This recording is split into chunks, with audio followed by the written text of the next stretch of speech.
Good evening, high school football fans. This is High School Football America for July 30th, 2015. I'm Jeff Fisher, host of the show and founder and editor-in-chief of High School Football America and highschoolfootballamerica.com.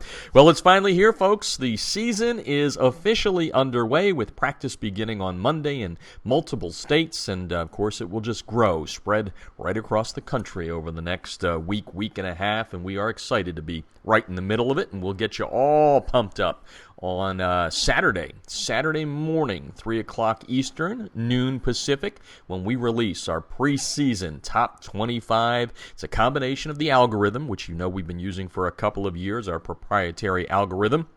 And the preseason poll does get a little bit of opinion in there, so we kind of mix it all together. And we have been, over the last, since Saturday, previewing some of the top teams. And speaking of top teams, we're going to speak to three-time defending High School Football America national champ, mythical national champ, Tom Westerberg of the Allen Eagles, head coach there. Allen has won our 3 national championships. Actually, back in 2012, when we only used opinion, they finished in a tie, dead heat, with John Curtis out of Louisiana. But since the algorithm kicked in 2013 and 14, the 3-time Texas State champs have been, just like on the field, they've been unbeatable, and they have won our last 3. And we're going to talk to Tom Westerberg about the job ahead of him, which is finding a replacement for Kyler Murray, the undefeated quarterback for 3 years, who's gone on to Texas A&M, and Tom will join us talking about his defense being the cornerstone of this year's team, and he does have a battle for the quarterback position. They have Seth Green, who came down from Minnesota, an Oregon commit, but right now the young man who's been in the program is the JV quarterback, Mitchell Jonke. He is the number one guy going into camp, and you'll hear Tom talk about that in just a little bit. We've been previewing some of the top teams on the website at highschoolfootballamerica.com since Saturday. We've had, Mallard Creek from North Carolina up there. Loaded team. De La Salle. Wow. Speaking of loaded, they're loaded for decades, but the talent is there once again this year. They finished number 2 in our overall poll last year. Bishop Gorman, with that ultra tough out-of-state schedule, will be in the mix from Nevada. DeSoto, I like them. Todd Peterman, who was on the show, new head coach there, former offensive coordinator under Claude Mathis. He takes over the reins. Lots of talent back there, and we previewed the Eagles with that, and we're gonna have our Allen preview coming up here on the website, along with Colquitt County. Again, Saturday at 3 p.m. Eastern, noon Pacific. We will begin releasing one by one the top 25. We will do all 25 of them, going from top to bottom on Saturday. In addition to Tom Westerberg on the show tonight, going to talk some Florida football with Josh Wilson, founder of FloridaHSFootball.com. They're now part of the USA Today High School Sports digital network, and Josh will join us to talk about some of the top teams. Miami Central, we did a preview on them on Sunday. You can read that on highschoolfootballamerica.com. Definitely going to be a top 10 team. And another team down there that's vying for that top spot is St. Thomas Aquinas. And Josh and we're also going to talk about IMG Academy, the recruiting academy, if you will. Do they deserve to be in national polls given the way the program is structured? We had Steve Spiewak talk about that from Max Preps a couple of weeks ago. He is certain, because of the schedule they play, that they deserve to be in there, and we're not going to tell you whether they're in our poll or not. We're going to let you wait until Saturday to find that out. But St. Thomas Aquinas, the other state power there for a long time, will be in the poll, and we're going to have Josh break down all those big teams in Florida. Also on the show tonight, Dr. Chris Koutures from Anaheim Hills here in Southern California. He is the team doctor for Orange Lutheran High School. He will join us to talk a wide array of topics, everything from hydration to the change in practice times, and how much in practice, full contact is allowed, and Dr. Koutures will join us to talk about that. The hydration part, obviously very, very important as we have high temperatures throughout America as we go to the practice field. Today on High School Football America this morning mentioned that a young man in Tennessee at Haywood High School passed away after practice. Coach saying that it was not football related or heat related, although the heat index in Tennessee and the neighborhood of the high school yesterday was up around 109. In Tennessee, when the heat index gets to 104, no practices are allowed. Dr. Chris Koutures, a lot of good news that you can use when it comes to player safety this year as we head into the 2015 season. And, just got to remind everybody, hydration. And obviously, when it gets too hot, coaches, I think, nowadays understand that it's time to, not cancel the practice or go inside and do something differently. All right, want to welcome in our sponsors tonight, starting with Echo 1612. Coaches, if you have not looked at this product yet, I'm not sure why you haven't. Obviously, you must not think that instant replay on your sidelines will help you become a better coach to help the kids get that in-game change when it's needed. Why wait until the next day when you go and watch game film and you say, oh, he ran the wrong pattern. Oh, he did this. They were doing that. You can get all that within 8 seconds after the play ends if you get Echo 1612 at echo1612.com. The great thing about Echo 1612, it's been built for coaches, by coaches, Chad Cargill and company at Christian Heritage Academy in Oklahoma City. They built this for themselves, and it was such a great hit that they were kind of forced, so to speak, into business, and these guys do it right. They are the leaders. They are the innovators. You know what? Others are out there trying to come up and catch up, and that's what happens in America. It is a capitalist society, but trust me, these guys have the secret sauce. No Wi-Fi connection, no cellular connection, no data plan. I mean, it's all there for you. Why would you not become a better coach by bringing Echo 1612 to your coaching toolbox? Instant replay on your iPad, on your sidelines, 8 seconds after the play ends, and you can go back and listen to a couple of the interviews that we had with Chad and the head coach at Christian Heritage Academy, Tony Merrill, talking about how they've brought the coaches out of the box. That's how good Echo is. Echo 1612. Also brought to you tonight by Crossover. Hey, coaches, this is, you know what it's like to sit in a stuffy locker room watching your game film the next day or preparing for your next opponent, just sitting in there in that smelly old, well, maybe you've got air conditioning, but most coaches' rooms are a little tough. Or maybe you're doing it at home and ignoring the kids, the wife, the girlfriend, whatever it may be, whomever it may be. Crossover will fix that for you. They are compatible with Huddle. You upload your video, and just like that, there's 3 levels, just like that, you will get a complete breakdown. Tagged. Everything is there for you. Tendency, down and distance. Everything that you take hours upon hours to do. Jason Strunk, who writes the turnaround for us, the head coach at Lubbock High School in West Texas, did it on his own. He said, Jeff, I want to write about this. They bought the Dynasty package, which is $2,499 for the year.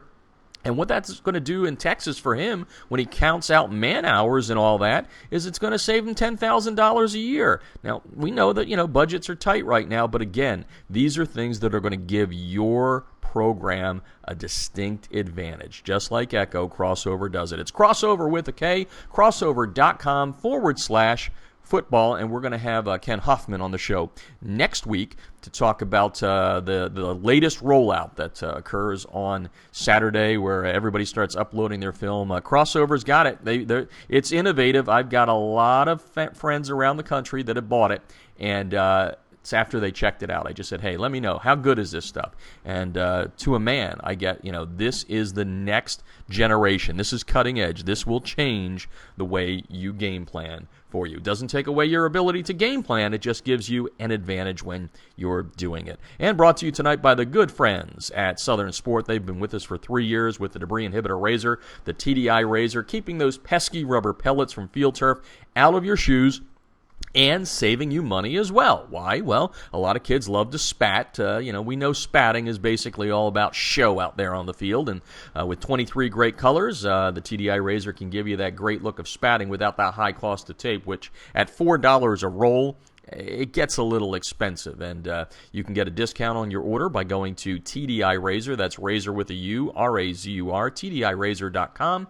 Put in the code HSFA, and you will get a discount on your order. Don't forget to hit us up on all the social media. Follow us on Twitter, HSFB America, Facebook at facebook.com/High School Football America. We've got Instagram going now, Pinterest. All of those links are available to you on the website at highschoolfootballamerica.com. Great videos coming up here in the near future as Southern California gets kicked off. We are going to do video previews of all 6 teams in the ultra-tough Trinity League, year in and year out. The Trinity League, which is everybody from St. John Bosco, Orange Lutheran, Santa Margarita, J. Sarah, I don't want to miss anybody here, who is Servite. All those teams are just top-notch teams year in and year out, and we are going to have video previews coming up on the website after camp opens here in Southern California next week when they put the pads on, so look out for that. The jobs board's slowing down a little bit, and why not? We're going into the season. Not many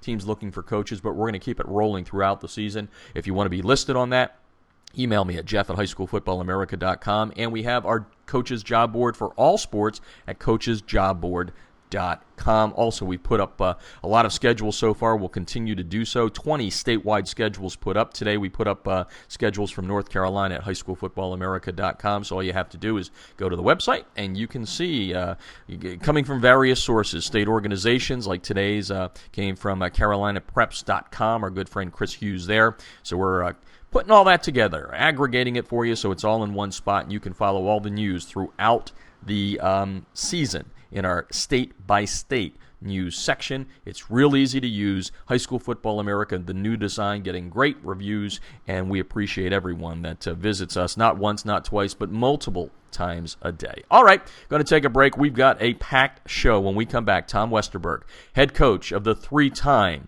Texas State champion Allen Eagles, and oh, by the way, the 3-time mythical national champs for us here at High School Football America. They're going to be in the mix again when we release our poll on Saturday. Tom Westerberg talking about his Eagles when we come back. You're listening to High School Football America on the Artist First Radio Network. Instant replays on a high school football sideline? Seriously?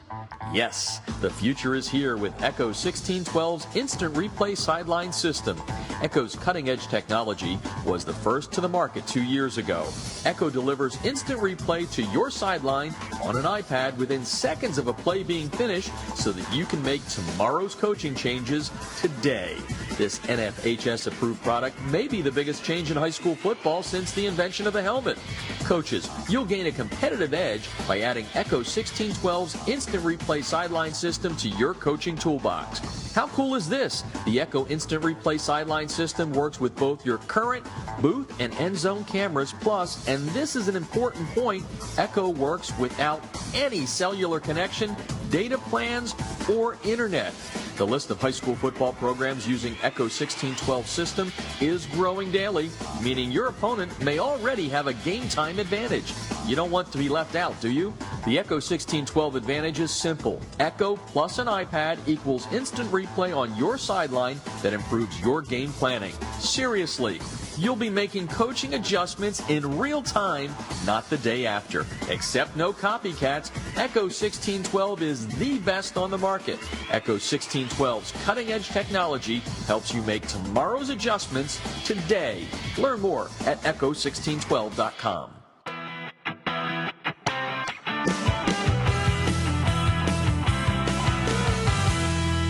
Field turf rubber pellets, be gone. The Debris Inhibitor Razor is a seamless outer sock that was specifically designed to keep crumb rubber and other fine debris from artificial or grass-playing surfaces out of an athlete's shoes and socks, thus keeping such debris out of gym bags and locker rooms. The Razor, spelled R-A-Z-U-R, is favored by athletes who want the look of tape, by trainers who no longer have the time to tape only for show, and by moms who no longer want that crumb rubber in the house.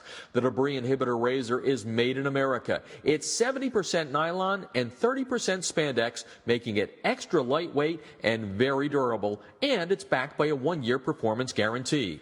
The Debris Inhibitor Razor covers just the right amount of a player's shoe while keeping those shoelaces tight. It's fully customizable, machine washable, and more importantly, It's easy to get on and off. The debris inhibitor razor comes in 23 colors and sizes are youth, medium, large, and for that extra big foot, extra large. Founded in 2010 by former University of Mississippi All-SEC football player Carl Hoppy Langley III, Southern Sport Inc. created the debris inhibitor to improve athletic performance by protecting athletes, allowing them to look and feel better with technically advanced products engineered with superior fabric construction, patented design, and proven innovation. Get a discount on your order by using the High School Football America code HSFA when you order at TDIRazor.com. That's razor spelled with a U at TDIRazor.com.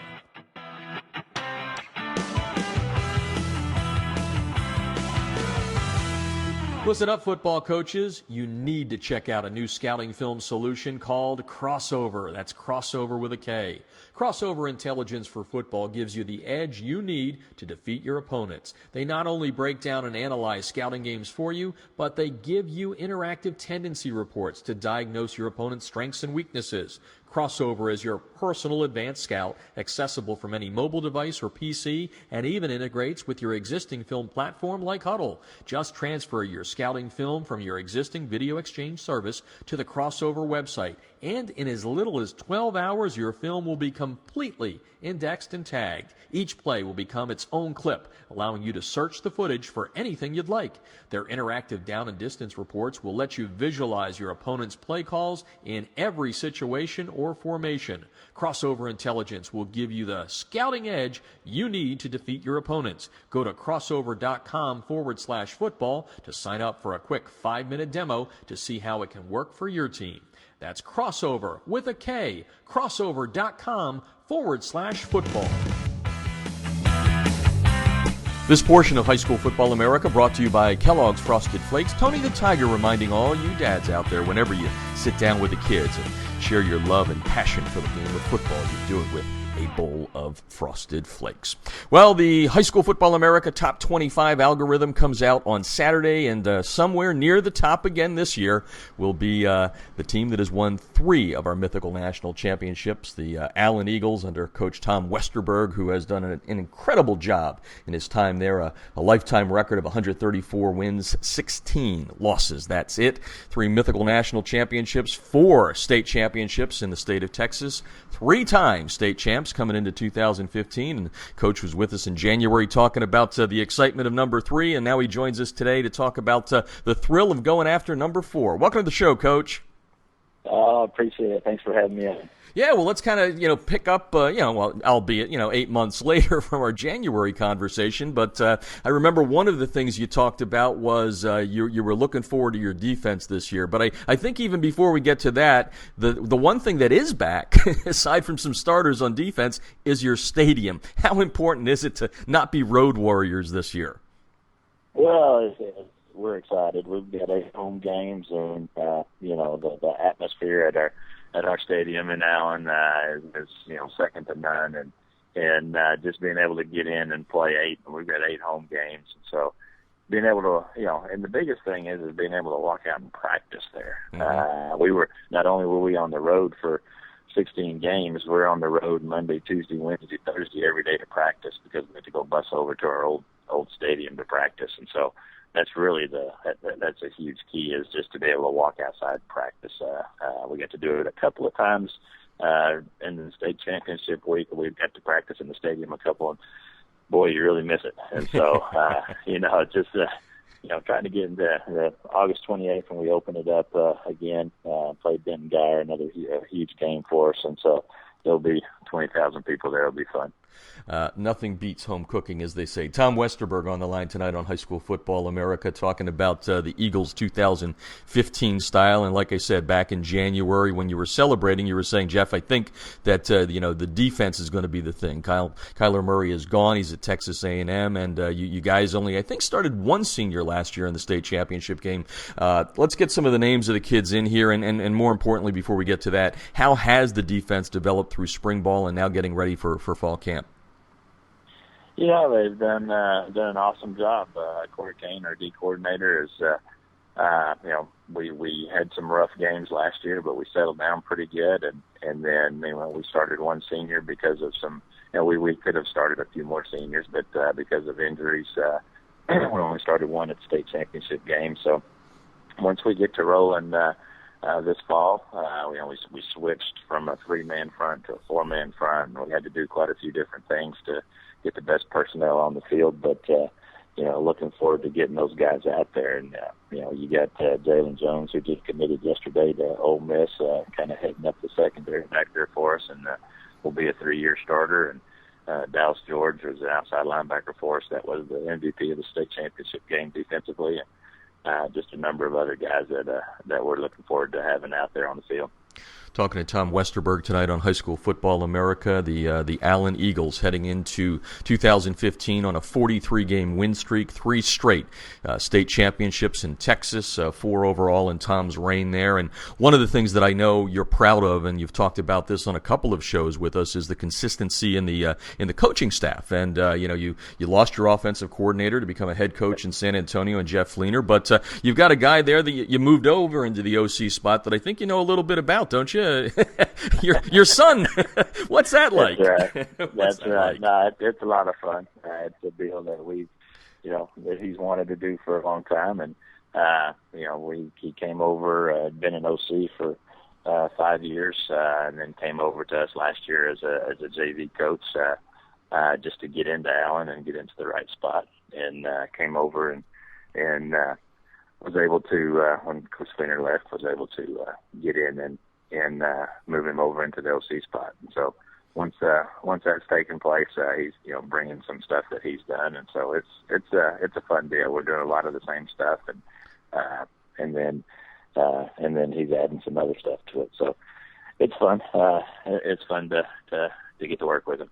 As a head coach in the state of Texas, we know there's tons of pressure. How much easier is it for you, especially now that you're 10 plus years there as the head coach? How much easier is it for you with the staff that you have that's had so much consistency going into camp? I mean, is it one of those things where you kind of wind them up and say, "Okay, guys, we've done this once, twice, or 10 times before"? The biggest thing is my biggest job is to make sure they're not comfortable. Because once I think you get comfortable, you get kind of complacent with some stuff. And so, we talk about that, and we'll start our coaching staff meetings on Thursday or Monday of next week. And on August 3rd, when they come in, and that'll be the first thing we'll address is, not being comfortable and complacent where you are, and striving to be, win the next game. And that's kind of what we try to do as a staff, and they've done a great job with it. And a lot of them have been in Allen the same amount of time I have, so I've been here for quite a while. One of your slogans there on the stadium, "Play like a champion," that seems to be easier when you put together what you guys put together. Let's talk about the young kids that come into the program. What are some of the things you do as a head coach and as a staff to say, "Hey guys, this is Allen football. This is what we're all about"? What are some of those things you talk about to the young guys? Because part of the key is the numbers you have when it comes to replacing after this great run. Right. Yeah. The whole thing is those kids have watched our teams play. They understand how we play. We're a one high school town, so we have control of our 7th grade, 8th grade, 9th grade, JV all coming through, and I have control of all those coaches also. And so our kids know our system. They know what to expect and what we think how they should play. And so it's not really a deal where we have to say this is how it is. They know how it is. And let's get to the offense. Obviously, everybody has been writing that, it's a different offense without Kyler Murray there as he moves on after an incredible time winning the Gatorade National Male Athlete of the Year. And in January, you talked about there were going to be several kids that were going to be in the fight there, and you got a transfer from Minnesota and Seth Green. I know you came out of spring ball without a number one. What's it looking like at the QB position going into fall camp? Going into fall camp, it'll be Mitchell Jonke, who was our JV starting quarterback last year, took every rep on our JV. He'll be the starter going into fall camp with Seth as a number 2 guy. But both of them will play. And what I've told them is that, we're going to continue that battle throughout until, they're both going to play in the scrimmage. They'll both play in the first two games, and we'll settle on somebody before we go into district. So it's still kind of open. And if it works through the first two games, playing two quarterbacks, we might play two the rest of the way. But, coming out of spring, Mitchell Jonke was one and Seth was two. Yeah, and I read a couple of reports in the media down there that you were very happy with Mitchell's play. What do you see in him, aside from the fact that he's obviously come through the system and knows it very, very well? It's not real flashy. Obviously nobody's going to be we may coach one Kyler Murray in our lifetimes, so we're not gonna ask him to do that. But we ask him to get the ball to the right people. He's a very, very smart kid, and not an extremely strong arm, but very accurate and just pretty heady about everything. All right, let's flip it over to the offensive line, led by Greg Little, a five-star athlete, one of the tops in the country. How important is this offensive line to the 2015 season? For us, that's where it all starts, was with our offensive line. And, Tyler did a lot of things, but there's some times where he had tons of time back there. And so with Greg Little as our left tackle, and being the number one recruit in that class, he's special. And so we were fortunate enough to have two of those to start the year last year with Bobby Evans and Greg both. But the line this year is going to be Greg's probably he's the big guy, and the rest of them are have played significant amount of time throughout the playoffs, and so they all have some experience. So it'll be a fun group. Tom Westerberg is on the line tonight on High School Football America. Allen has won 3 straight national championships. We like to think, Tom, that we're smarter than anybody else. Our algorithm had you figured out 3 years ago. And we talked about the quarterback position. Now let's talk about the we said the offensive line. Now the running back. You've got a running back there, a young man that has some experience for you. What's the running game look like? And then take it to the wideouts. The running back situation going in this fall is going to be a little different. David Feliciano, who had played for us, decided not to play anymore. So he has had a couple shoulder surgeries and opted to pass on the football route of everything. So it's kind of a wide open deal going in. So it'll be interesting. That'll be a key focal point as we start fall camp on August the 10th. Okay. And then with the receivers, we don't have we have a couple of kids, Kerry Hall and Camden Harrison, that played for us in the state championship run, and then we have a number of other kids that will roll almost 3 deep probably at receiver, where we've got some speed and some where they're not really separating from each other. So we'll roll about 2 or 3 kids deep at each position. Tom Westerberg on the line tonight on High School Football America, and talking about what's happened over the last 3 years, but more importantly, what lies ahead. And as we wrap things up here, Tom, let's go with what are the things that have to happen to put your team back in the opportunity to win a 4th straight state championship in Texas? Well, every year each team has to come together as a team. And, the only way they can do that is put them in some adverse situations, which they'll be in the very first game against Denton Geyer.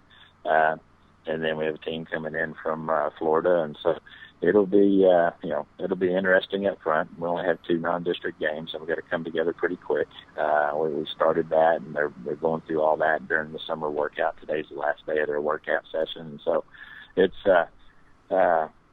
they have to come together as a team, and then obviously you got to be lucky in some certain situations, which we've been able to. The ball's bounced our way, and we got to kind of keep it going that way. And so it's a long road to get back all the way to that point, but we'll work hard and see what happens this year. Well, Coach, we appreciate your friendship here, always hopping on the line for us to talk about your program and your kids, and wish you nothing but continued success in 2015. Thanks for joining us tonight. You bet. Thanks so much for having me. Very welcome. Going to take a break, come back, talk Florida high school football with Josh Wilson. That and more. You're listening to High School Football America.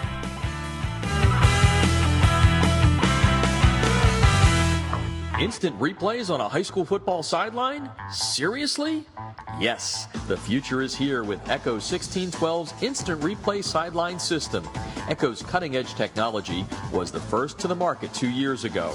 Echo delivers instant replay to your sideline on an iPad within seconds of a play being finished so that you can make tomorrow's coaching changes today. This NFHS-approved product may be the biggest change in high school football since the invention of the helmet. Coaches, you'll gain a competitive edge by adding Echo 1612's Instant Replay Sideline System to your coaching toolbox. How cool is this? The Echo Instant Replay Sideline System works with both your current booth and end zone cameras, plus, and this is an important point, Echo works without any cellular connection, data plans, or internet. The list of high school football programs using Echo 1612 system is growing daily, meaning your opponent may already have a game time advantage. You don't want to be left out, do you?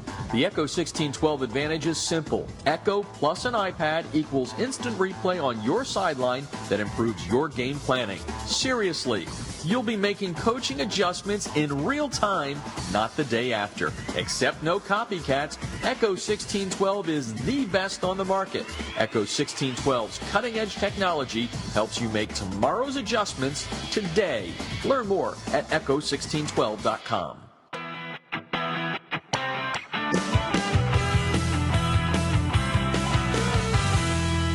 Field turf rubber pellets, be gone. The Debris Inhibitor Razor is a seamless outer sock that was specifically designed to keep crumb rubber and other fine debris from artificial or grass playing surfaces out of an athlete's shoes and socks, thus keeping such debris out of gym bags and locker rooms. The Razor, spelled R-A-Z-U-R, is favored by athletes who want the look of tape, by trainers who no longer have the time to tape only for show, and by moms who no longer want that crumb rubber in the house. The Debris Inhibitor Razor is made in America. It's 70% nylon and 30% spandex, making it extra lightweight and very durable, and it's backed by a 1-year performance guarantee. The Debris Inhibitor Razor covers just the right amount of a player's shoe while keeping those shoelaces tight. It's fully customizable, machine washable, and more importantly, it's easy to get on and off. The Debris Inhibitor Razor comes in 23 colors, and sizes are youth, medium, large, and for that extra big foot, extra large. Founded in 2010 by former University of Mississippi All-SEC football player Carl Hoppy Langley III, Southern Sport Inc. created the Debris Inhibitor to improve athletic performance by protecting athletes, allowing them to look and feel better with technically advanced products engineered with superior fabric construction, patented design, and proven innovation. Get a discount on your order by using the High School Football America code HSFA when you order at TDIRazor.com. That's razor spelled with a U at TDIRazor.com.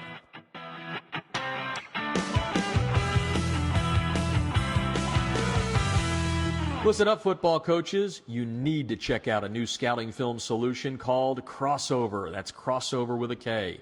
Crossover Intelligence for Football gives you the edge you need to defeat your opponents. They not only break down and analyze scouting games for you, but they give you interactive tendency reports to diagnose your opponent's strengths and weaknesses. Crossover is your personal advanced scout, accessible from any mobile device or PC, and even integrates with your existing film platform like Huddle. Just transfer your scouting film from your existing video exchange service to the Crossover website, and in as little as 12 hours, your film will be completely indexed and tagged. Each play will become its own clip, allowing you to search the footage for anything you'd like. Their interactive down and distance reports will let you visualize your opponent's play calls in every situation or formation. Crossover Intelligence will give you the scouting edge you need to defeat your opponents. Go to crossover.com/football to sign up for a quick 5-minute demo to see how it can work for your team. That's Crossover with a K, crossover.com/football. This portion of High School Football America brought to you by Echo 1612. Coaches, get instant replay on your sidelines 8 seconds after the play ends on an iPad without a data plan, Wi-Fi connection, or cellular connection. It's a great product. Learn more at echo1612.com. All right, well, the top 25, as we've been saying throughout the show, coming out on Saturday. Our High School Football America preseason top 25 poll. This year's preseason poll, just like last year's, uses our algorithm that will kick in season, but we also put a little bit of opinion in there and like to see what a lot of the great websites around the country are doing. And one of our friends for a long time here at High School Football America is the owner, the founder of FloridaHSFootball.com, Josh Wilson. We're going to talk about his recent signing as he partnered up with USA Today High School Sports. So proud of him for that. But we're going to get an inside look at what's going on in Florida. A lot of usual suspects and a couple maybe not so much, and then a little controversy over one ranking. But Josh is here to break it down for us. Welcome to the show, Josh. Appreciate it, Jeff. Thanks for having me on. It's always great to have you on here, and we're going to talk about USA Today in a little bit, and I know your rankings are coming out shortly, and as we kind of break through things here, and we've seen a couple of preseason polls come out already, Max Preps with its early contenders, some usual suspects, the Miami Central Rockets, the Raiders there at St. Thomas Aquinas, both loaded programs. Let's start right at the top with Miami Central. Obviously, Roland Smith has done a fantastic job there and a lot of talent back. What do you like about the Rockets this year? And I'm assuming you agree that they're one of the best in the nation. Oh yeah, Miami Central's definitely sure one of the best in the nation. I mean they return a lot. They're always able a team that can reload each year, no matter what's going on. So for the Rockets, I think they're in line with joining very much rare company in the state of Florida, winning 4 straight state championships, and I think that could be done this year with them. I mean, they would join North Florida Christian and Sewanee as the only other 2 teams to won 4 straight state championships, that's the record amount. So if Miami Central can do it this year and go back next year, they could try to go for 5 straight, and that would be a new record in the state of Florida.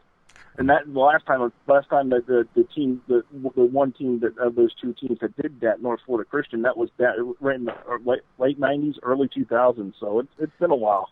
Talking with Josh Wilson tonight on High School Football America, founder, editor-in-chief of FloridaHSFootball.com, a great website. It's statewide. He's been doing it for a long time. A lot of team previews up there, the schedules, everything you need to know, and his rankings are coming out as well. So neither one of us are going to spoil our surprise here on who's going to have what when the actual announcement's made. But when it comes to Central, one of the things I noticed this year, and we see this all the time with private schools, but the Rockets getting a lot of transfers, giving them some depth. Talk a little bit about that for us to let us know what's going on there.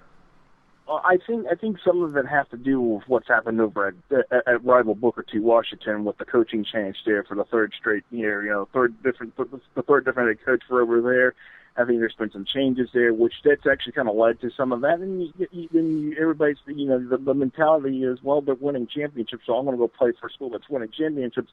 And with a lot of more of the open school enrollment kind of thing now, it's a little bit easier for kids to transfer, citing their academic reason, even though it may not be necessarily for that academic reason why they're going to a particular school. It's, like you said, what Roland Smith has done, and, he's kind of picked up where Telly Lockett left off when Telly Lockett left a couple of years ago to go to the University of South Florida. And, that right there, I feel like that's Miami Central's big key point right there. That's their key advantage is, they've been able to continue what was started with Telly Lockett there and being able to continue, winning those games, winning state championships, in setting this tough schedule, and that's the biggest thing right there. They set tough schedules, and they play through it, and that's why they always end up, in Orlando. And I thought last year for sure, that there might have been a chance where Miami Central wasn't going to make it, but they still found a way to push through, and then after that, it was all there from that. One of the big pickups, Darnell Solomon, number 51, best prospect in America, according to USA Today High School Sports Composite Rankings, a wide receiver. Is going to fill in nicely for Devontae Phillips, who is now at Florida State. Talking Florida high school football tonight with Josh Wilson of FloridaHSFootball.com. And, Miami Central, when I had Roland Smith on the show back in May, said they have September 4th circled. Yeah, they've got to Matha before that, but they get the rematch with Booker T, which has taken them down down the last 2 years. So let's go to Booker T. Obviously, you just mentioned the changes at the top as far as the head coaches, but not being seen in many national polls. A team that's on a long win streak, a lot of state championships in a row. We know they lost a lot, but why are they not maybe getting the love this year so far from some of the big national ranking services? I think one of the coaching changes is a major factor too, which had players transferring in over the Harris years. You're not seeing that as much this off season. And then I think a lot of people are seeing the writing on the wall when it comes to the Week 1 game against St. Thomas Aquinas when they go up to Fort Lauderdale and play, the Raiders. So I think that's the thing that people are seeing in that. And I can actually, I can actually, say sympathize or whatever. I can actually say, hey, I agree that there's a big major question mark on the wall. Mm-hmm. How is Booker T. Washington going to come out of the gate in that Week 1 game, especially since it's going to probably most likely be nationally televised if it's not already on the schedule? What's the next thing, for Booker T. How well did they come out of the gate? Yeah, you're right. Booker T with the long win streak could be very easily 0-2 after the first 2 weeks of the season. Josh Wilson on the line tonight on High School Football America, and you can check them out at FloridaHSFootball.com. Let's stick. We talked about Booker T. Now let's go to its first week opponent, St. Thomas Aquinas. Tons of talent. We see them as being a definitely within the top 15, and I'm not going to say how high in the top 15, but they're definitely there. How good is this team? I guess we're going to find in Week 1, but I think this is a team that, just like Miami Central, has a shot, if things fall right, to get into that national championship hunt.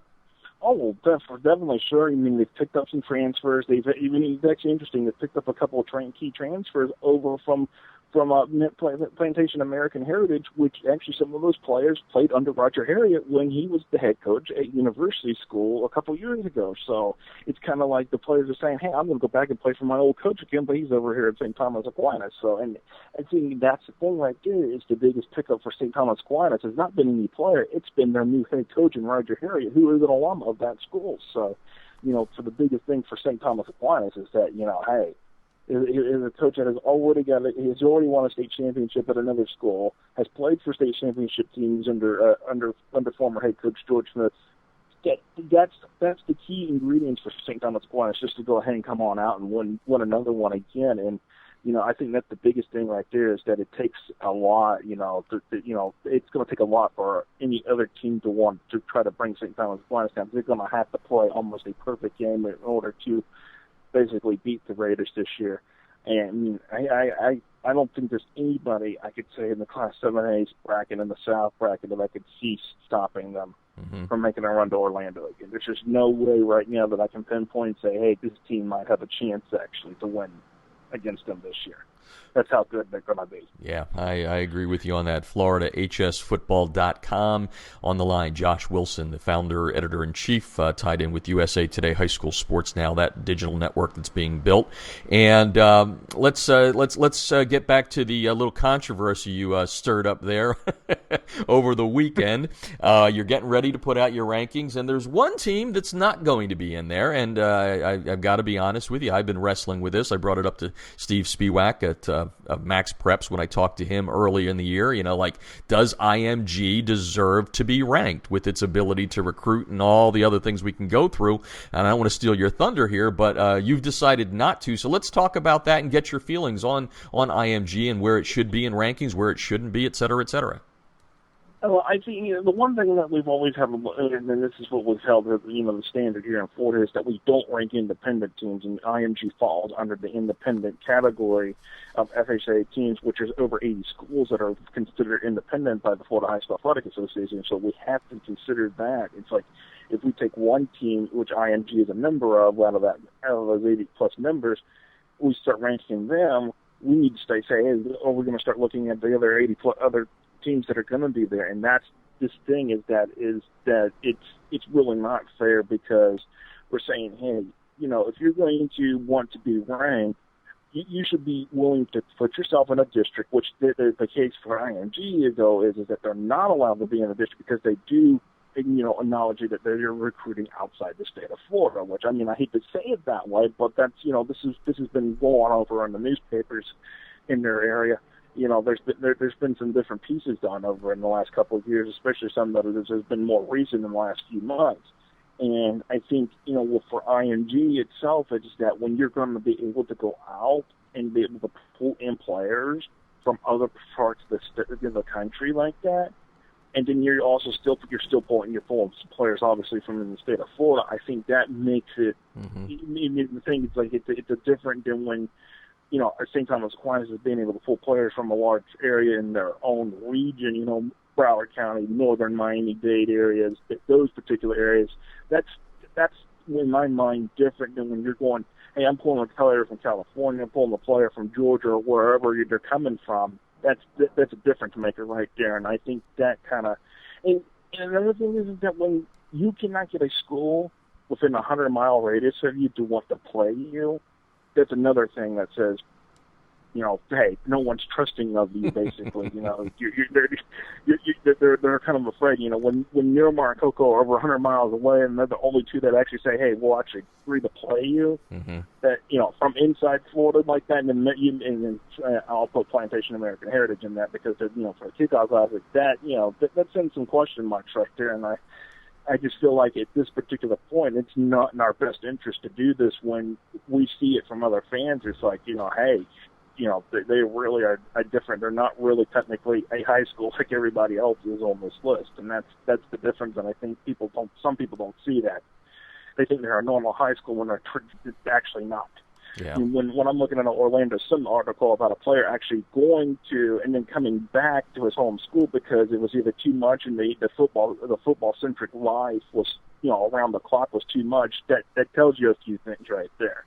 Yeah, we're talking about a college football program. I don't know what level, but obviously with all the top recruits they have there, it's a different situation. Josh Wilson on the line tonight. FloridaHSFootball.com. He's got his national rankings coming out. Great previews all over the website at FloridaHSFootball.com as he's really ramped things up this year. The partnership with USA Today High School Sports that we'll talk about in a second here. Now let's go to a team that, USA Today. Jim Haley wrote about Flanagan the other day. Max Preps has them in their preseason early contenders poll.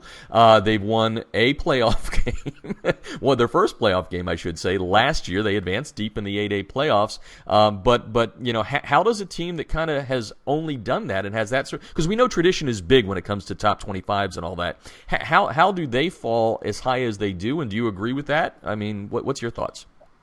I mean, I think I feel like that. The Flanagan knows returned quite a bit. They've also themselves have picked up a couple of transfers as well. And I feel like, if this is going to be the season that Flanagan actually makes bigger noise than what they did last year, getting all the way to the state semifinals, I think this is it. This is that year. I mean, I think some people feel that there might be some changes after that. There might, we don't know what, we never know if Devin Bush Sr. may get offered a college job and he wants to take that, because he is well known in the college ranks as well for what he has done. And and I think the only a big reason why that's going to be is his son's a senior this year, Devin Bush Jr. So he's one of the top rated prospects on that team. That's going to be huge for them, and I really think, for Flanagan themselves, I think, again, if this is going to be the year that they can make a run to Orlando and try to win a state championship, this is the year to do it. Otherwise, it may not ever happen. Interesting. When Miramar's down right, Columbus, they'll be all right, but I mean, is Columbus at the same level as they were last year? Who, that's the team that knocked out Flanagan in the state semifinals. I wouldn't be surprised if we say we're talking a Flanagan, Manatee, Apopka, just because 8A actually, to be honest with you, 8A actually looks a lot better as a classification this year than it has in the last couple of years. Yeah, you've talked about that on the show in the past, and you just kind of touched on some of the teams. So give us some of those teams out there, those dark horses, and they're not really dark horses, obviously, that may find their way into a national ranking this year and somewhere toward winning your overall top 25 championship this year. Give us some of those names. Popka's always one that we're watching. The way Rick Darlington just keeps things there going, it's like, they may not always have brand name players. You know, they lose Martez Ivy and Chandler Koutures, who are the two best players that they had on that team last year. Well, you know, but at the same time, it's always been it was even Rick Darlington himself said, same gun, new bullets. So, you know, they just kind of reload the thing there. And Osceola, which jumps up into the highest classification last year, which played same time as Aquinas in the 7A state championship. They could be in contention. Dr. Phillips, Manatee, those are just some teams right there. I mean, Plant, I think, would have been somewhere maybe in the mix in the national rankings at some particular point. But because they're down their quarterback Rex Culpepper after an injury at the USS Sling and Shoot back about over a week ago, that has really changed the mentality of thinking of where is Plant going to fall out, because now they're having to basically go to a backup quarterback to be the starter.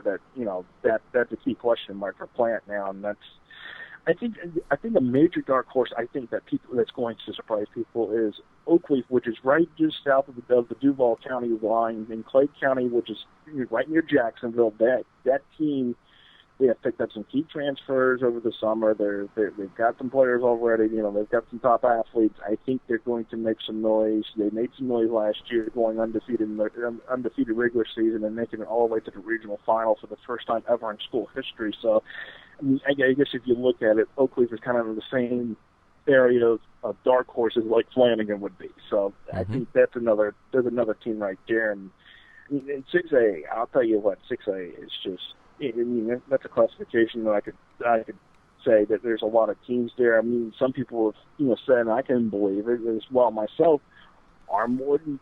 If people want to beat Armwood, you want to beat Armwood, this will be the year to do it. Otherwise, maybe the next 2 years, don't even think about it, because they're going to have talent again too. So I mean, this might be a down year for Armwood, but they're still going to be good enough with their schedule, because of the way the schedule is set, that they'll be able to, they'll win their district, they'll be able to win, go through the playoffs and win at least a few games. It just depends, okay, where do they end up at, considering they're in the north side of the bracket.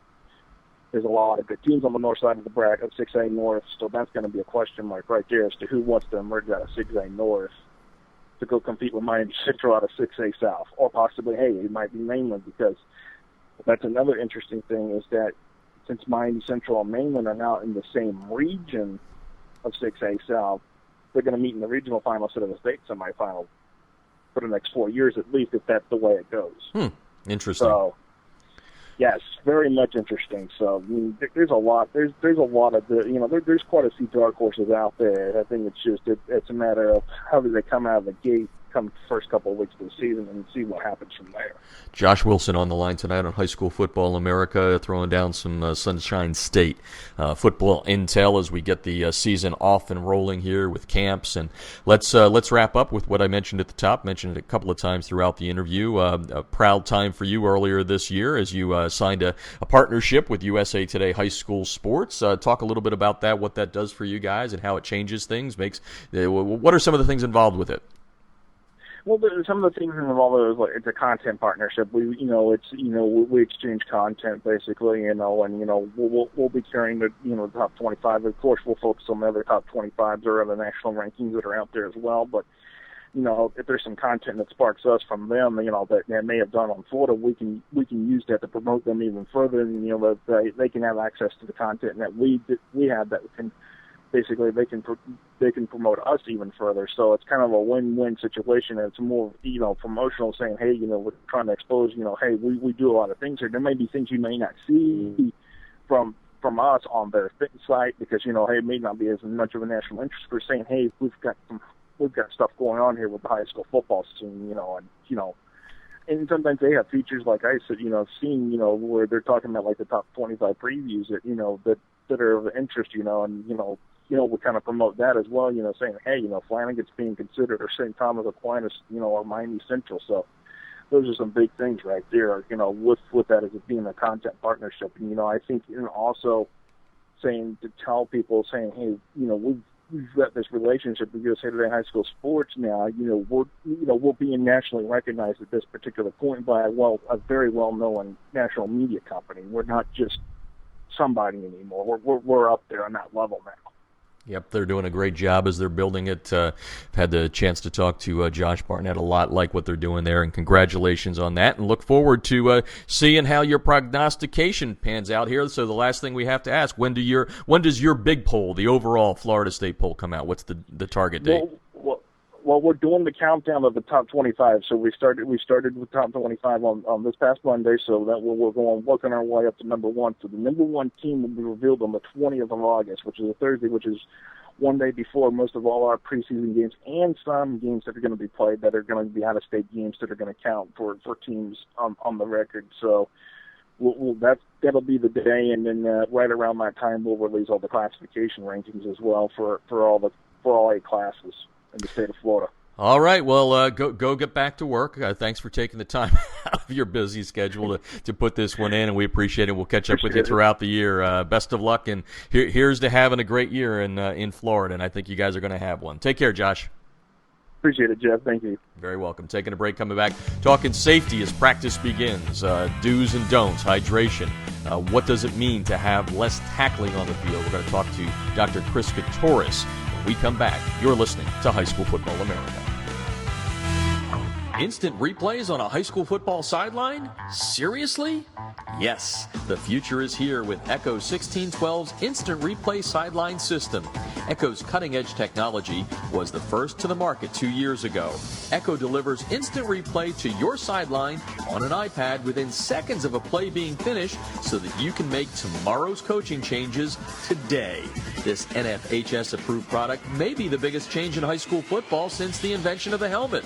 Coaches, you'll gain a competitive edge by adding Echo 1612's Instant Replay Sideline System to your coaching toolbox. How cool is this? The Echo Instant Replay Sideline System works with both your current booth and end zone cameras, plus, and this is an important point, Echo works without any cellular connection, data plans, or internet. The list of high school football programs using Echo 1612 system is growing daily, meaning your opponent may already have a game time advantage. You don't want to be left out, do you? The Echo 1612 advantage is simple. Echo plus an iPad equals instant replay on your sideline that improves your game planning. Seriously. You'll be making coaching adjustments in real time, not the day after. Except no copycats, Echo 1612 is the best on the market. Echo 1612's cutting-edge technology helps you make tomorrow's adjustments today. Learn more at echo1612.com.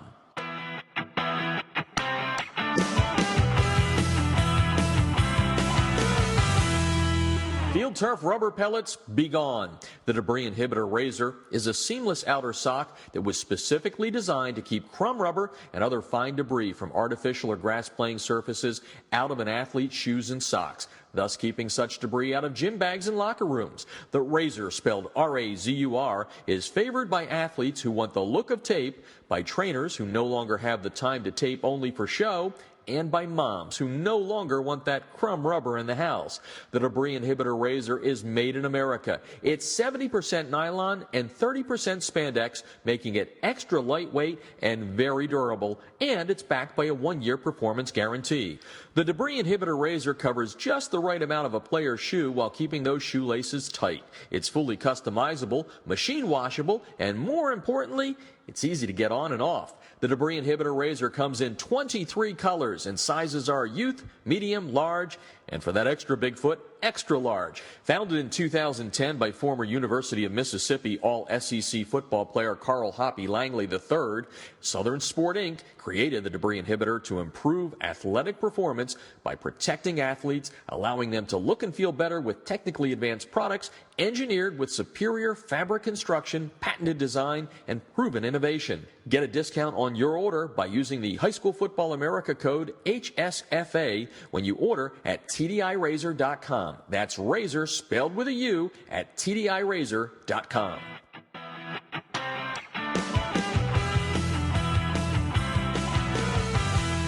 Listen up, football coaches. You need to check out a new scouting film solution called Crossover. That's Crossover with a K. Crossover Intelligence for Football gives you the edge you need to defeat your opponents. They not only break down and analyze scouting games for you, but they give you interactive tendency reports to diagnose your opponent's strengths and weaknesses. Crossover is your personal advanced scout, accessible from any mobile device or PC, and even integrates with your existing film platform like Huddle. Just transfer your scouting film from your existing video exchange service to the Crossover website, and in as little as 12 hours, your film will be completely indexed and tagged. Each play will become its own clip, allowing you to search the footage for anything you'd like. Their interactive down and distance reports will let you visualize your opponent's play calls in every situation or formation. Crossover Intelligence will give you the scouting edge you need to defeat your opponents. Go to crossover.com/football to sign up for a quick 5-minute demo to see how it can work for your team. That's Crossover with a K, crossover.com/football. This portion of High School Football America brought to you by Kellogg's Frosted Flakes. Tony the Tiger reminding all you dads out there, whenever you sit down and share that love and passion for the game of football with the kids, you do it over a bowl of Frosted Flakes. Well, we're here. Football is upon us. Practice beginning today in a couple of states, and it will ramp up over the next 7 days, just about to the entire nation. And within the next 2 weeks, all 50 states and D.C. will be holding practice. And, of course, with practice comes a lot of things that, unfortunately, over the last couple of years have hit the national spotlight. Unfortunately, we've had some student athletes that have passed away for various reasons involved in the heat. And obviously, the state governing bodies have tried to do some things to prevent that and other things, concussions obviously in the national spotlight. And we thought, what better way to kind of get the fall practice season underway than to bring in a gentleman, Dr. Chris Koutures, who is a board-certified pediatrician, sports medicine specialist, and the team doctor for Orange Lutheran High School out here in Southern California, who's dedicated his life to working in this field and talk about some of the things that are happening. And Dr. Chris Koutures is on the line, and we're going to have a wide-ranging conversation here. We're going to talk a little bit about limiting practice times, concussions, hydration, all the things that everybody needs to know as we go into the 2015 football season. And we welcome him into the show right now. Welcome to the show, Dr. Koutures. How are you? Great, Jeff. Thank you so much for giving me the opportunity to be on the show. I'm eager to speak and eager for the high school football season to get started soon. Well, it's all about safety. Let's face it. There's not one person out there that loves the game of football that isn't concerned about safety, even if some people have, more of a right look to it or a left look to it. And I think the best place to start the conversation, and I've lost count now how many states have limited the amount of contact during fall camp. 2-a-days in some states like Texas, gone, which some people think is blasphemous. And, then in season they've limited the amount of, actual contact as well. So let's start there with the conversation. As a doctor and someone that's, highly involved in the sport of high school football, what will these things do for not only the game but the student athletes, which is the most important thing? Well, the reason that contact limits were put in place were to reduce the number of times that student athletes are having head-to-head impact, under the thought that repetitive head-to-head impacts could cause long-term brain injury. So in thought, fewer times you hit heads, fewer times you could have that cumulative damage. So that's the upside. That's the reason why these things were put in place. The potential risk that we don't know about is you've got to learn how to tackle to be able to tackle effectively. So the fear is that if we do these contact limitations, will we see an uptick in other injuries, shoulders, knees, because kids aren't properly aware to tackle? So I think it's going to be a fascinating next couple of years as we learn more. The hope is we're going to see a reduction in concussion. We're going to see a reduction in the number of long-term issues with head injury without any uptick in other type of injuries. That would be ideal. That would be great, and we'd all be very excited to see that. But I think in any situation, you always are looking for both the benefits of a change, but also having to study the potential downsides. I'm also eager to see how these contact limits affect the varsity football player versus the freshman. I'll make the assumption the varsity kid's been playing for a couple of years, is probably more well-versed in tackling, has more experience. But how about the 14, 15-year-old kid who's never played football, never put on the pads? Is he at higher risk because he does not have as much cumulative contact time to learn the skill? That's going to be an important study as well. So looking at it from both overall football risk, but also at age, varsity versus freshman.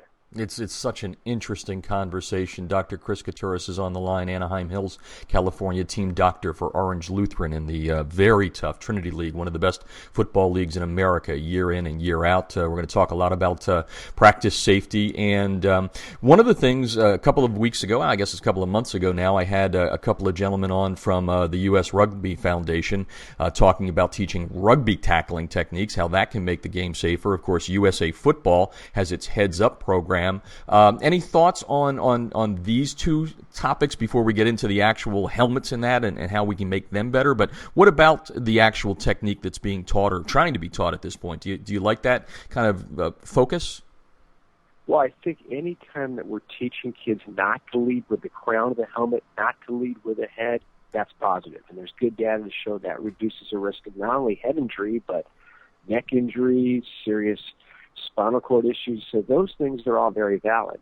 When it comes to the perfect tackling technique, I hate to say it, I'm not sure we have it. I'm not sure we have the appropriate amount of science to say this is the best way to teach it. And I'm sure if you put coaches on the line and ask them the same thing, you'll probably get a various number of opinions. But if we're going to be looking at ways to at least teach the kids, look, the helmet ain't going first, you're not looking down when you're hitting somebody else, and you're learning at least how to roll after a tackle, that's probably very valid. We're also learning more about neck strengthening. So if in these programs we're teaching the kids in the weight room, in the preseason, making their neck stronger to absorb a tackle, that will be helpful as well. Dr. Chris Koutures on the line tonight talking safety as we head into fall practice here during the 2015 season. He's the team doctor at Orange Lutheran High School here in Southern California. And let's talk about the helmet. Obviously, we've progressed a long way from the days of leather helmets and all that. And, there's some level, as we've seen the speed go up and up at whatever level it is. And obviously, the NFL, we see these players just putting their bodies through things that are incredibly, fast and the impacts and all that. The helmets, everybody kind of seems to think the helmet is the thing that protects. What does the helmet not do? I mean, can we get kids to understand that what you just said there, the leading with the crown of the head in a helmet doesn't make it safer? No, it doesn't. Sometimes you put a helmet on a PH kid, and it can be dangerous because they think, hey, I've got this helmet, I can do anything I want. And that's not always a safe situation. Yes, the helmet's going to protect against skull fracture. Yes, the helmet's going to protect against bruising of the scalp. So you're going to look better if you get hit with a helmet on. What it does not protect against is rotation. When the brain is jostled in a concussion or in a tackle, it rotates. It moves within the skull, and the helmet can't protect that 100%.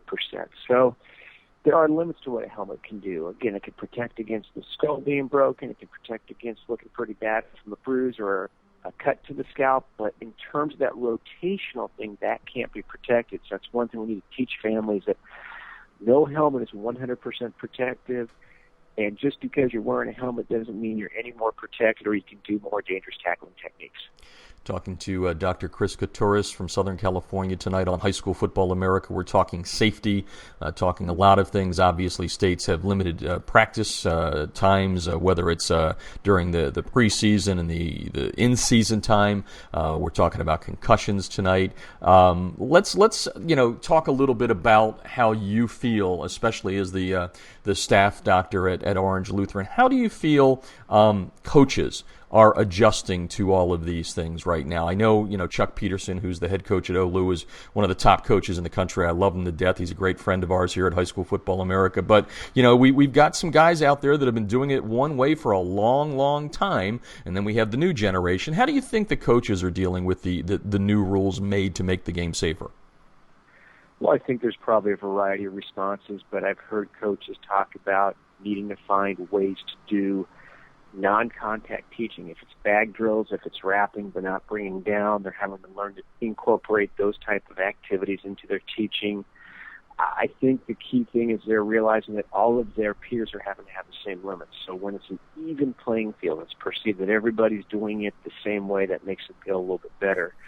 I think they're also becoming more aware of the implications of kids with concussions, so that they're not only identifying them, but I think they're hopefully becoming more aware of needing to support the kid who's been diagnosed, the kid who's not in the field, and trying to keep that kid part of the team, trying to keep a very positive environment around him. So the adjustments are being made. I think it depends a lot, too. Coach like Coach Peterson, very progressive, very aware, communicates with us wonderfully, a joy to work with. I've had coaches, the majority, yes, are like that. There are some a little bit more challenging, but I think as time evolves and as they see that the entire field is having to make these changes, hopefully it will reflect upon them as well. Yeah, I'm hoping we're beyond the point where it's like you know the term "I got my bell rung" and you know coach says okay, shake it off and get back in there. I think we're actually beyond that. Chris Koutures is on the line tonight. Dr. Chris Koutures, Anaheim Hills, out here in Southern California. Happy to have him on the show tonight to talk about the safety. And maybe I should have asked this question right at the top when we began the concussion discussion. But let's kind of define it. What is a concussion? And let's address it, specifically to the athlete when it happens. You're on the field, you take that hard hit, things are happening in your brain, you know something's happening. Define what's really there so they understand it, so the student athletes listening to the show tonight know they've received a concussion or may have. It's any time there's a blow to the head or to the body and something's just not right. You've got a headache, you're feeling dizzy, kids will tell me they feel kind of foggy, everything's moving a bit slow. The more obvious kid is the one who's vomiting or doesn't get up right away.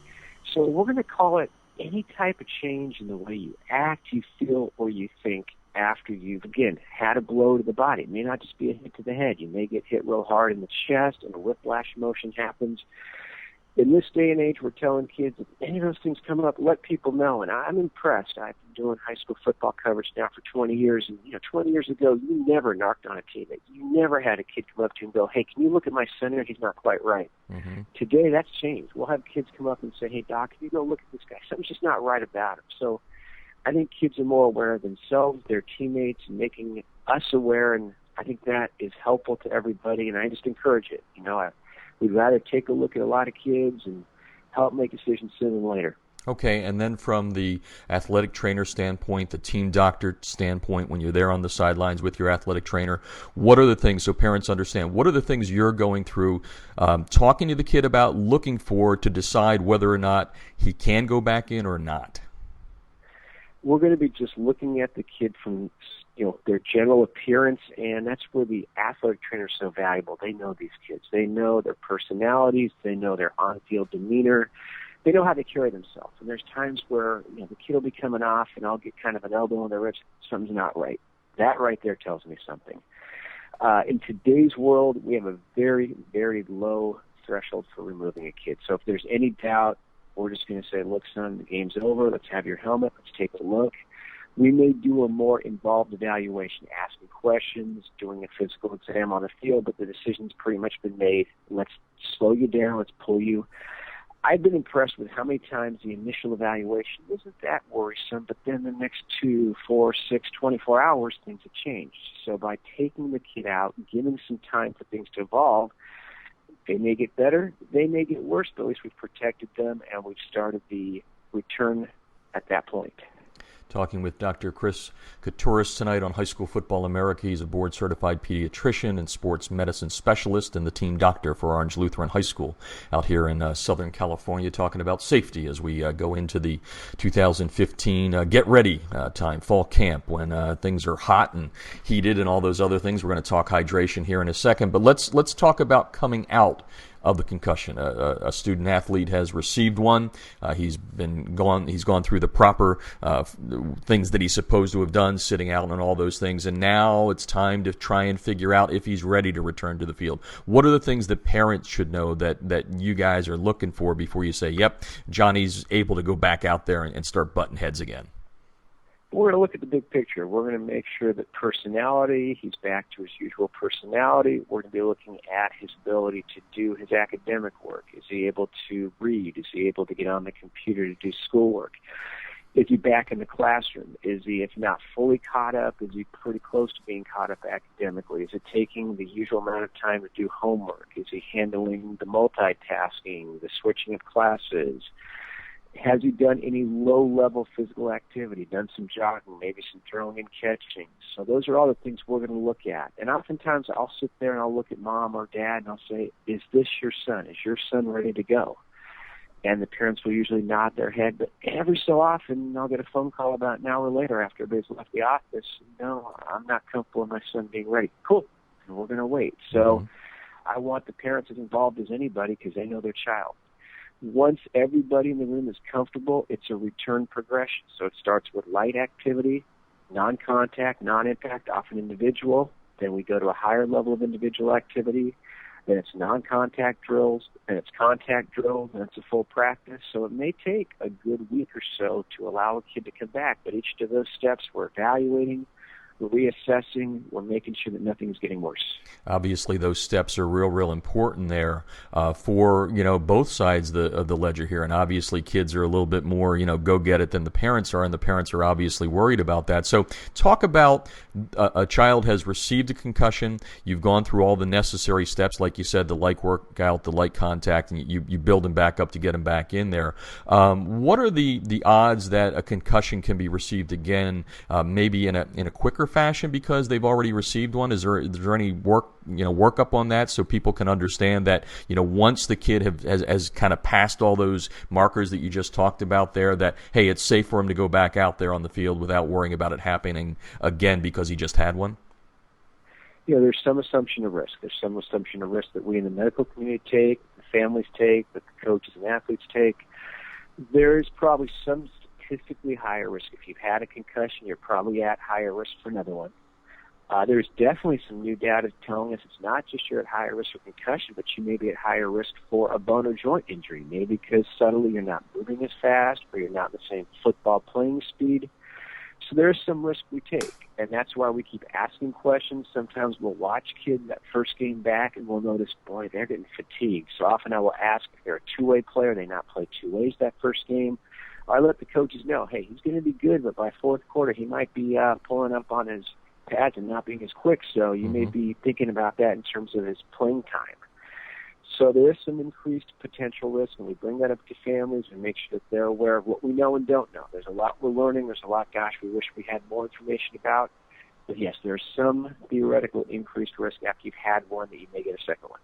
Dr. Chris Koutures on the line tonight giving some great information to our listeners as we go into fall camps.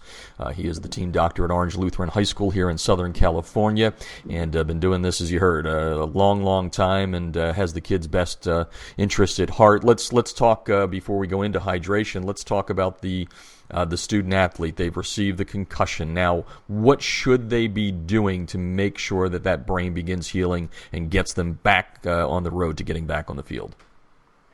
Well, we want them to reduce stresses on the brain. That doesn't mean we put them in a dark room, throw away the key, and lock them in there for a good couple of days, but it means that they reduce load. So I don't want them texting all their friends. I don't want them Instagramming everybody 24 hours a day. I don't want them trying to watch every college football game the next day. I want a balance. So somewhere in the middle, if it means they can do some light reading, if it means maybe walking outside with sunglasses, if it means, okay, get it on the phone for 10 minutes and at least text those important people, let them know you're still alive and kicking, that's fine. We want to make sure that there's no high-risk activity. So obviously no return to any sport-type activity. I don't want them going to, Knott's Berry Farm and riding the newest roller coaster. That happens a lot here in Southern California. I don't want them going to the beach and trying to do, surfing the 10-foot waves. So somewhere in the middle, we want to shut down activity. Usually as they start to feel better and they say, hey, I can read for about a half an hour at home. I'm able to handle some conversations with friends. I'm starting to sleep more appropriately. Then we get them back to school. So again, it's a step-by-step. It's all very individualized.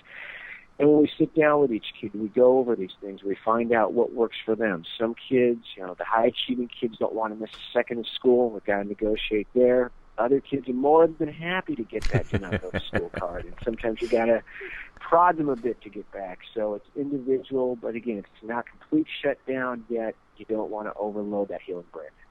Dr. Chris Koutures laying down some great information here on High School Football America tonight, and let's wrap up with the hydration question. Like I said at the top of this interview, it's something that's caught the national attention because we've lost some students over the last decade or more when it comes to things that happen in the extreme heat, especially in the southeast and all that. So what are the do's when it comes to hydration? What are kids supposed to do before they hop out there in 100-degree heat? Well, we want them to be hydrated entering the practice situation. Just waiting to get to the field and starting to drink fluids is probably not going to help out. So they should be hydrated pretty much morning, noon, and night. And if you're anticipating, like you said, football starts today in some states, probably even in the week before you start in practice, you're making sure you're staying up in your hydration. I talk to kids about, hey, when they go to the bathroom, I know, gross subject, who wants to talk about it, but if they're going to the bathroom, it pretty much looks clear, that's a good sign. Mm-hmm. If they're going to the bathroom and the pee looks pretty dark, that's not a good sign. So we want to make sure that they're keeping their fluids up. We look at their weight. If they're going out there, and everybody's going to lose some weight in the heat with exercise, but if you're losing more than a couple percent of your body weight, that's not exactly a cool thing either. And then performance. If the kid's saying, hey, by the end of practice, hey, everybody's tired, everybody's gassed, but I'm more gassed than the guy next to me, or I'm cramping, there's another sign. So it's fluids entering the practice, it's fluids access to practice time, and then, of course, afterwards trying to get the fluid intake so they get back to that pre-practice weight. Talking to Dr. Chris Koutures tonight on High School Football America. If you've missed any of this, please go back into our archives. This is important information to know about. And let's kind of wrap things up here, Doc, and talk about, obviously sports medicine has come a long way. You've been doing this a long time. You've seen those changes.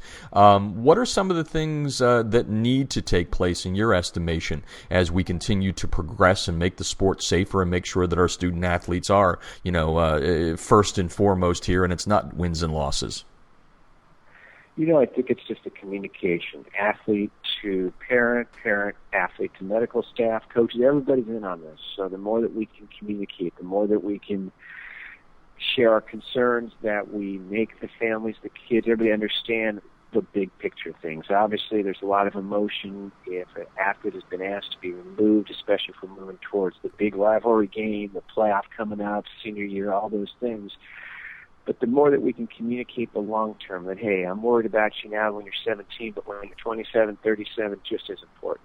So having that big picture in mind and just always having that communication, always being able to sit down, talk with people, I think is the key. So the more that we can communicate, like on the show today, the more that we can teach, we can preload people with good information, that's important. So, Jeff, I thank you for that opportunity. Sure, and then just last question. I think this is an important part.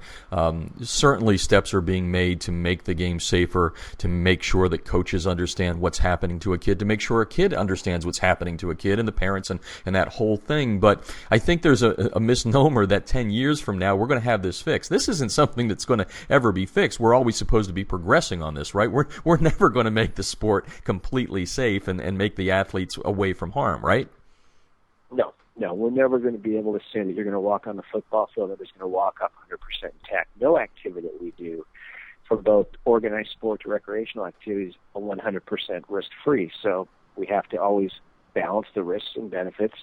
Can we reduce the risks? We sure hope so. Can we make them zero? That would be great, but probably impossible. So minimize, but always acknowledge.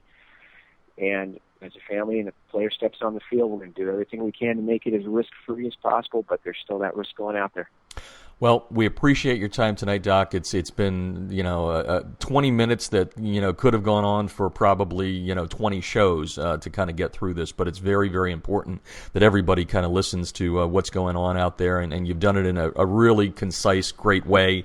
And even if it's as simple as going to the bathroom, I think those are very, very important things. And like you said, it may not be something you want to talk about, but you got to have this open, honest conversation so everybody understands the risk and the rewards with the great game we all love of high school football. So, Doc, thank you for joining us tonight. We really appreciate your time.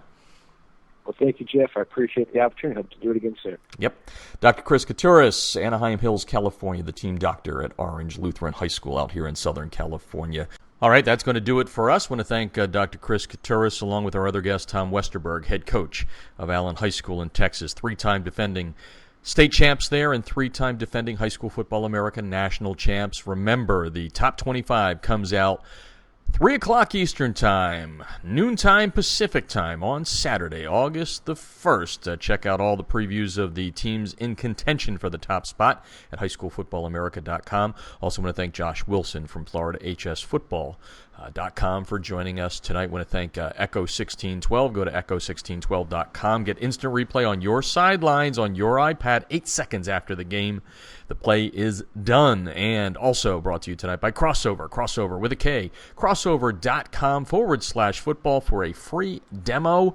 And you won't regret taking Crossover into your coaching toolbox, because it will save you lots of time and therefore money, and both Echo and Crossover give you a very competitive edge against your opponents. Also brought to you tonight by Southern Sports TDI Razor, the debris inhibitor razor. Keep those pesky rubber pellets from field turf out of your shoes. And it's also giving you that great look of spatting without the high cost of tape. TDI Razor, razor with a U, razur.com. Use HSFA, the code, to get a discount on your order at tdirazor.com. All right, thanking Scott Z in Ohio for keeping the show running oh so smoothly for now. This is Jeff Fisher saying good night and good sports from Southern California. You've been listening to High School Football America on the Artist First Radio Network.